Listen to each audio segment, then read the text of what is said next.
नाशिकचे आयजी दत्तात्रय कराळे यांचा जो व्हिडिओ अंजलीताईंनी ट्विट केलेला आहे तो गुरुपौर्णिमेचा आहे। आयजी दत्तात्रय कराळे हे अशोक खरातला गुरु मानत होते आणि म्हणूनच ते वारंवार अशोक खरातला भेटायला जायचे।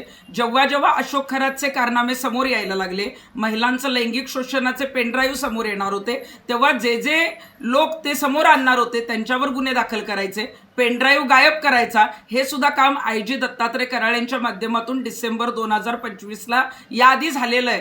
जेव्हा दिंडोरीच्या आश्रमामध्ये, अण्णा मोरेंच्या आश्रमामध्ये वाल्मिक कराड 2 दिवस मुक्कामाला होता, संपूर्ण महाराष्ट्र आणि पोलीस दल त्याला शोधत होतं, त्यावेळेला सुद्धा 2 दिवस तो जो मुक्कामाला होता तेव्हा दिंडोरी आश्रमातले जे व्हिडिओ डिलीट करण्यात आले ते सुद्धा कुणी केले तर आयजी दत्तात्रय कराळेंनी केलेत। त्यामुळं या प्रकरणात खराच्या तर चौकशी झालीच पाहिजे, कारण 18 कॉलचं तर रेकॉर्ड आलंय, परंतु दत्तात्रय कराळेंना माहीत होतं की कुठंतरी आता हे सगळं बाहेर येणार आहे, त्यामुळे वेगवेगळ्या मोबाईलमधून सुद्धा त्यांनी बरेच कॉल केले असतील, ते शेकडो कॉल असतील। आणि आता अशोक खरात प्रकरणामध्ये दत्तात्रय कराळेंची चौकशी झाली पाहिजे। आणि संतोष देशमुखच्या प्रकरणात सुद्धा जेव्हा वाल्मिक कराडला लपवलं गेलं तेव्हा ते व्हिडिओ का डिलीट केले, ते पुरावे का पुसले गेले, या संदर्भात सुद्धा आयजी कराळेंची चौकशी होणं गरजेचं आहे। आणि मला आजच एका वरिष्ठ अधिकाऱ्याचा फोन आलेला होता की आयजी दत्तात्रय कराळे यांचा सेवेचा कालावधी 1.5 ते 2 महिने राहिलेला आहे, त्यामुळं 2 महिन्याच्या आत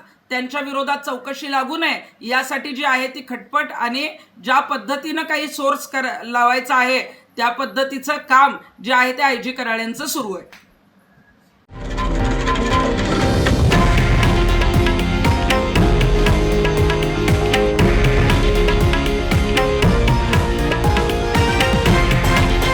हे आहे देशातील नंबर 1 न्यूज नेटवर्क आणि आपण पाहत आहात TV9 मराठी, एकमेव।